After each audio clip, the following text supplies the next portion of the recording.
Assalamualaikum sahabat muslim. Kali ini kita akan membahas bagaimana iblis bisa mendapatkan namanya sebagai julukan iblis dan bagaimana sebab awal iblis dikeluarkan dari surga.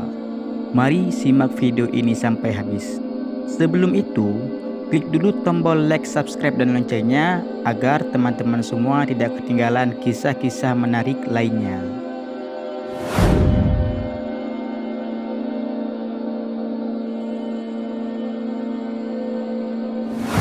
Sebelum menjadi iblis, iblis mempunyai nama lain yaitu Azazil. Azazil adalah salah satu makhluk yang sangat taat kepada Allah. Bahkan dia sangat dihormati di kalangan makhluk surga. Azazil bukanlah malaikat biasa, melainkan makhluk yang diciptakan dari api, yang merupakan bagian dari golongan jin, yang juga termasuk dalam makhluk gaib yang memiliki kebebasan memilih seperti manusia. Azazil memiliki kedudukan yang sangat tinggi di hadapan Allah. Dia dikenal sebagai makhluk yang sangat saleh dan sangat tekun dalam ibadahnya. Dia selalu mengabdi kepada Allah dengan sepenuh hati, menjalankan perintahnya dan menjauhi segala larangannya. Taat kepada Allah adalah bagian dari sifat Azazil yang utama, sehingga dia sangat dihormati oleh makhluk surga lainnya. Azazil tinggal di surga bersama para malaikat yang semuanya diciptakan dari cahaya. Namun dia memiliki keistimewaan. Dalam hal ibadah dan ketekunannya, Azazil seringkali disebut-sebut sebagai makhluk yang sangat berbakat dan cerdas dalam melaksanakan tugas yang diberikan Allah. Dia diberi kedudukan yang tinggi di antara para malaikat, dan dalam banyak hal, Azazil dipercaya untuk menjaga dan mengawasi beberapa urusan besar di alam surga. Azazil menjalani kehidupan yang penuh dengan ibadah. Tidak hanya beribadah secara rutin, dia juga menjadi teladan bagi para malaikat lain dalam hal ketekunan dan kedekatannya kepada Allah. Azazil bukan hanya sekedar makhluk yang mematuhi perintah Allah, tetapi juga menjadi sumber inspirasi bagi para malaikat yang lain dalam menjalankan tugas mereka. Azazil tidak hanya dihormati karena kedekatannya dengan Allah, tetapi juga karena sifat kepemimpinannya yang bijaksana. Meskipun pada akhirnya Azazil bukan seorang malaikat, dia memiliki kedudukan yang hampir setara dengan mereka. Bahkan dalam beberapa hal, dia bisa dikatakan lebih unggul. Para malaikat memandangnya dengan rasa hormat dan menghargai segala usaha dan ibadah yang telah dia lakukan untuk mendekatkan diri kepada Allah. Azazil juga dikenal sebagai makhluk yang tidak pernah membantah atau mempertanyakan perintah Allah. Semua perintah yang diterimanya dijalankan dengan sepenuh hati, tanpa ada rasa keraguan sedikit pun. Oleh karena itu, dia mendapat banyak kepercayaan dari Allah untuk menjaga beberapa tugas penting yang berkaitan dengan alam semesta dan kehidupan para makhluk surga. Selama berada di surga, Azazil menjalani hidup yang penuh pengabdian. Setiap hari ia menghabiskan waktu untuk beribadah, berzikir, dan merenung tentang kebesaran Allah. Dia berusaha untuk selalu memperbaiki dirinya dalam setiap aspek ibadah, dan dia tidak pernah merasa puas dengan tingkat ibadahnya yang ada. Selain ibadah, Azazil juga melakukan banyak tugas yang diberikan Allah. Dia berperan dalam mengawasi kegiatan surga dan membantu para malaikat dalam melaksanakan tugas mereka. Bahkan Azazil pernah dipercayakan oleh Allah untuk menjaga beberapa bagian surga yang memiliki kedudukan khusus dan sangat dihormati. Hal ini menunjukkan tingkat kepercayaan yang sangat tinggi yang Allah berikan kepadanya. Azazil memiliki kecerdasan yang luar biasa serta pengetahuan yang mendalam tentang alam semesta dan hukum-hukum Allah. Kecerdasannya ini membuatnya mampu memahami dan merenungkan kebesaran Allah dengan lebih baik dibandingkan banyak makhluk lain. Dalam banyak hal, Azazil sering menjadi tempat tujuan bagi para malaikat yang membutuhkan petunjuk atau nasihat dalam menjalankan tugas mereka.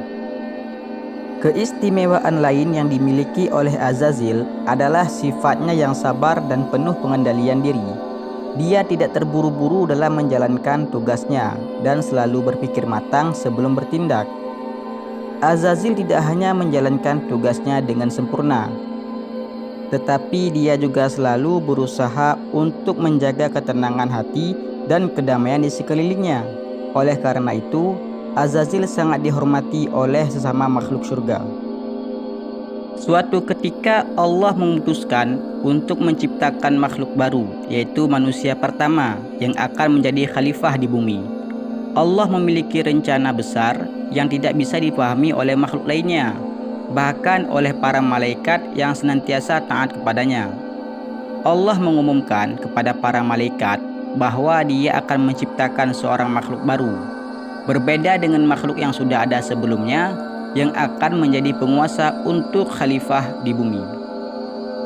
Allah Subhanahu wa Ta'ala berkata kepada para malaikat, "Aku hendak menciptakan makhluk baru dari tanah yang akan menjadi khalifah di bumi."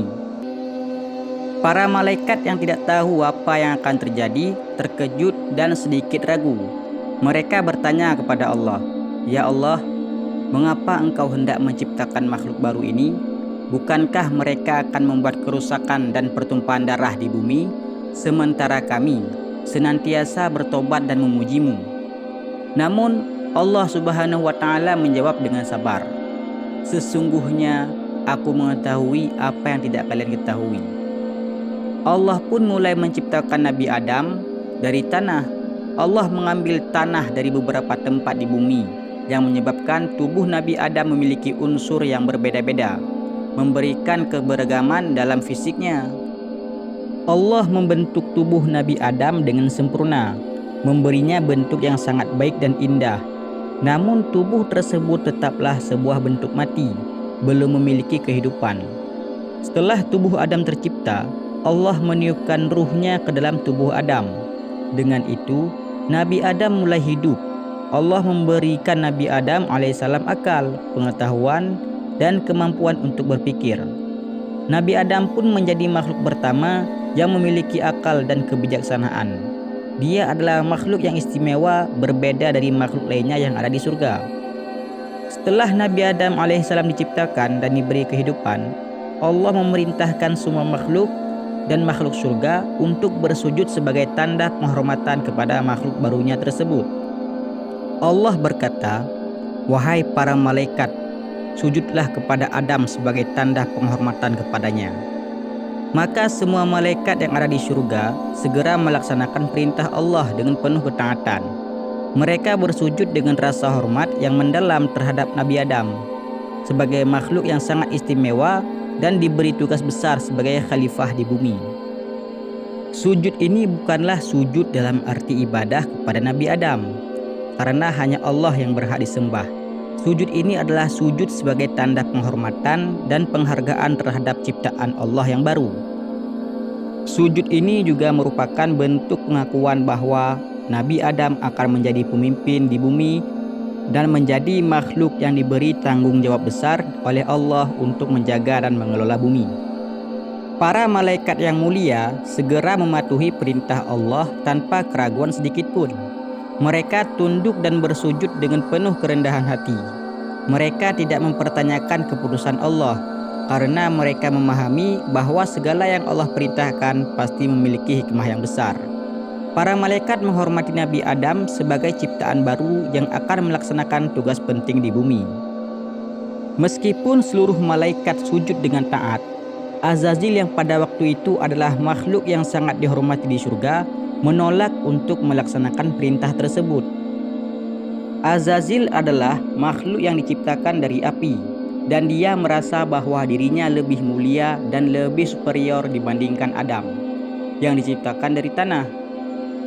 Dia merasa tidak pantas untuk merendahkan dirinya di hadapan Adam, apalagi dengan bersujud.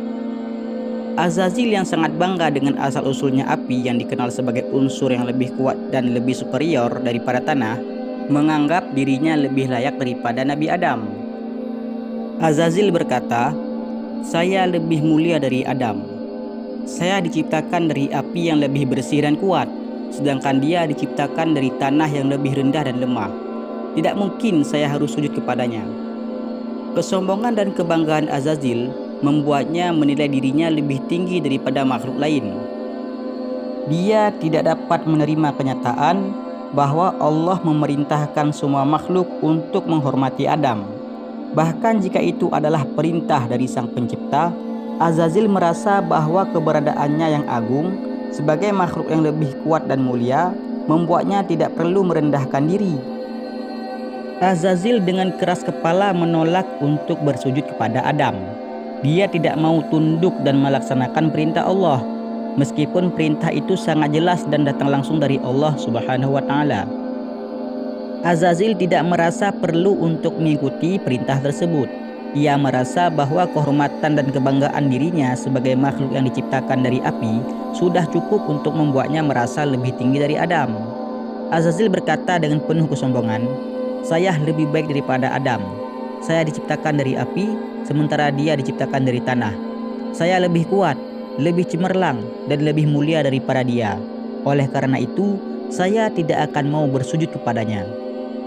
Penolakan Azazil untuk sujud kepada Adam adalah tindakan yang sangat membangkang terhadap perintah Allah.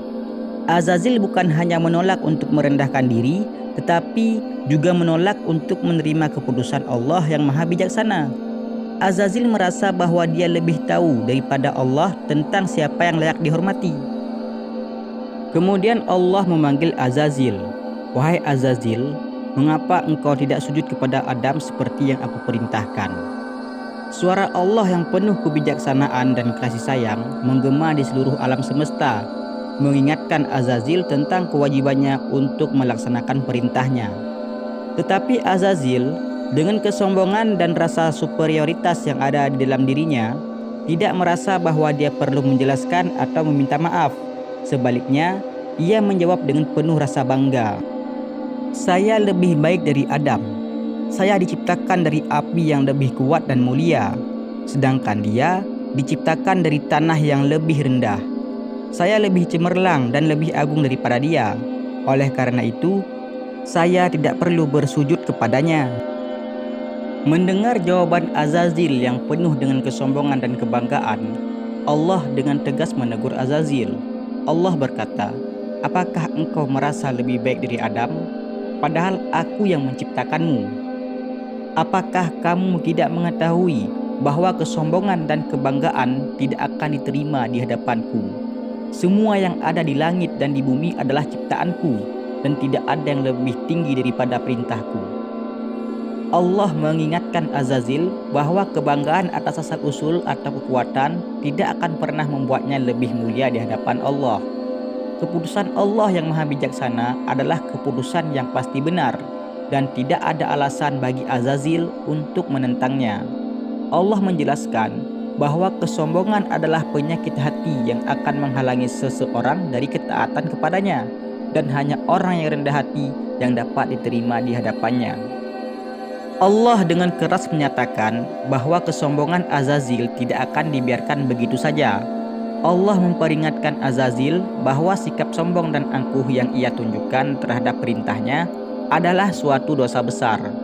Allah juga mengingatkan Azazil bahwa tidak ada makhluk yang bisa lebih tinggi dari Allah dan segala keputusannya. Semua makhluk tanpa terkecuali harus tunduk dan patuh kepadanya. Allah berkata, "Jangan engkau sombong di hadapanku Azazil. Jika kamu menolak untuk taat, kamu akan mendapat balasan yang setimpal. Aku yang menciptakanmu, dan aku yang berhak mengatur segala hal." Karena kesombongan dan kebanggaan yang tak terkendali, Azazil tetap pada pendiriannya dan tidak mengakui kesalahannya. Dia tidak menerima teguran Allah dan tidak menunjukkan penyesalan. Akibat dari keangkuhannya, Allah memberikan hukuman yang sangat keras. Azazil yang dulunya dihormati dan dihargai di surga, kini menjadi makhluk yang terkutuk. Allah mengusirnya dari surga dan menjadikannya sebagai iblis, simbol dari kejahatan dan godaan.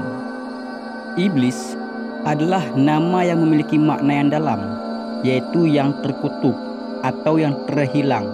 Nama ini menggambarkan nasib Azazil yang kehilangan tempat yang mulia dan dihukum karena kesombongan dan pembangkangannya. Dengan penuh kebencian, Iblis menghadap Allah dan berkata, "Karena engkau telah mengusirku dari surga, maka aku akan menjadikan hidup Adam dan keturunannya penuh dengan godaan. Aku akan menggoda mereka dari jalan yang benar, dan aku akan menghalangi mereka dari jalan menuju kebahagiaan di dunia maupun di akhirat. Aku bersumpah untuk menyesatkan mereka semua, agar mereka tidak dapat meraih kebaikan yang engkau janjikan untuk mereka. Iblis berkata ini dengan penuh percaya diri, merasa bahwa dengan pengetahuan dan tipu dayanya, dia bisa menjadikan manusia terperosok ke dalam dosa dan kesesatan. Dia tidak merasa takut dengan hukuman Allah, bahkan sebaliknya, iblis ingin menunjukkan bahwa dia bisa menggoda umat manusia agar jauh dari perintah Allah. Iblis mengetahui bahwa jalan kebahagiaan di dunia dan akhirat itu hanya dapat dicapai oleh mereka yang beriman dan taat kepada Allah. Oleh karena itu, iblis bertekad untuk menggoda manusia agar menjauh dari kebenaran.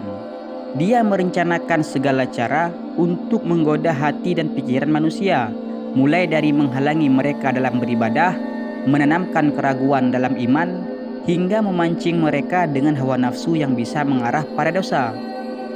Iblis berikrar untuk menggoda manusia dengan berbagai cara, baik dalam bentuk godaan kecil maupun besar, untuk memastikan mereka tidak dapat meraih kebahagiaan sejati. Dia berjanji akan mendekatkan manusia pada segala bentuk kesenangan dunia yang bersifat sementara. Setelah membuat sumpahnya, iblis segera memulai misinya. Dia pertama kali menggoda Nabi Adam dengan cara membisikkan rasa keraguan di hatinya, sehingga Adam dan Hawa tergoda untuk memakan buah terlarang dari pohon yang Allah perintahkan untuk dijauhi. Dengan keberhasilannya menggoda Adam dan Hawa, iblis merasa semakin kuat dan yakin bahwa dia dapat menggoda keturunan Adam yang ada di bumi. Selain menggoda manusia untuk berbuat dosa, iblis juga berusaha menghalangi mereka dari meraih kebahagiaan sejati di dunia dan akhirat. Dia akan menggoda manusia agar lupa akan tujuan hidup yang sesungguhnya, yaitu untuk beribadah kepada Allah dan mencari keridaan-Nya. Iblis juga berusaha membuat manusia terjebak dalam kesenangan duniawi, sehingga mereka lupa untuk mempersiapkan diri untuk kehidupan akhirat yang kekal. Iblis bertekad untuk menjerumuskan manusia dalam kegelisahan, kesedihan, dan penyesalan, sehingga mereka tidak dapat merasakan kebahagiaan sejati yang datang dari taat kepada Allah. Dengan menghalangi manusia untuk beribadah dengan benar dan menuruti perintahnya, iblis berharap agar manusia tidak dapat mencapai kebahagiaan yang hakiki. Meskipun iblis bersumpah untuk menyesatkan umat manusia, Allah yang Maha Kuasa tidak meninggalkan umatnya begitu saja. Allah memberikan petunjuk melalui wahyu dan mengutus para nabi dan rasul untuk mengingatkan umat manusia tentang jalan yang benar. Allah juga memberikan perlindungan bagi mereka yang beriman dan berusaha untuk taat kepadanya, agar dapat menghindari godaan iblis. Allah memperingatkan umat manusia agar selalu waspada terhadap bisikan iblis dan tidak terjebak dalam godaannya. Allah memberi kekuatan kepada orang-orang yang beriman untuk tetap teguh di jalannya dan menjaga hati mereka agar tetap bersih dari godaan yang bisa menyesatkan mereka. Iblis memiliki pasukan, yaitu para setan. Setan adalah makhluk yang memilih untuk mengikuti iblis dalam misi penyesatan ini. Mereka adalah makhluk yang enggan untuk taat kepada Allah dan dengan rela hati mengikuti iblis dalam menggoda dan menipu manusia. Setan-setan ini bekerja sama dengan iblis untuk mempengaruhi manusia agar berpaling dari agama yang benar, memberikan bisikan-bisikan jahat yang dapat membelokkan hati mereka dari jalan yang lurus. Setan juga berusaha untuk menyebarkan kebohongan dan fitnah, mempengaruhi pikiran manusia agar mereka tidak mampu membedakan antara kebenaran dan kebatilan. Mereka menjadikan kebiasaan buruk seperti kebohongan, kemarahan, dan ketamakan sebagai hal yang wajar, hingga manusia terperosok dalam dosa tanpa merasa bersalah. Seiring berjalannya waktu, iblis menjadi simbol dari segala bentuk kejahatan, kebohongan, dan tipu daya. Ia adalah sumber dari segala bentuk keburukan yang ada di dunia ini. Setiap kali manusia melakukan kesalahan, berbuat dosa, atau tergoda oleh hawa nafsu yang merusak, iblis menjadi pihak yang bertanggung jawab atas perbuatan tersebut. Iblis adalah musuh yang sangat licik. Dia tidak akan menunjukkan wajah aslinya kepada manusia. Sebaliknya, dia selalu tampil dengan cara yang menyamar, menawarkan hal-hal yang tampaknya baik, namun sebenarnya membawa kerusakan. Dia mengajak manusia untuk mengikuti jalan yang mudah dan penuh kenikmatan duniawi, namun akhirnya membawa pada kehancuran dan penyesalan yang tiada akhir. Tujuan utama iblis adalah untuk menjauhkan umat manusia dari ketaatan kepada Allah. Iblis sangat membenci umat manusia karena mereka diberikan tempat yang mulia di hadapan Allah sebagai khalifah di bumi. Dan semoga Allah melindungi kita daripada iblis dan setan-setan yang terkutuk. Wallahu a'lam.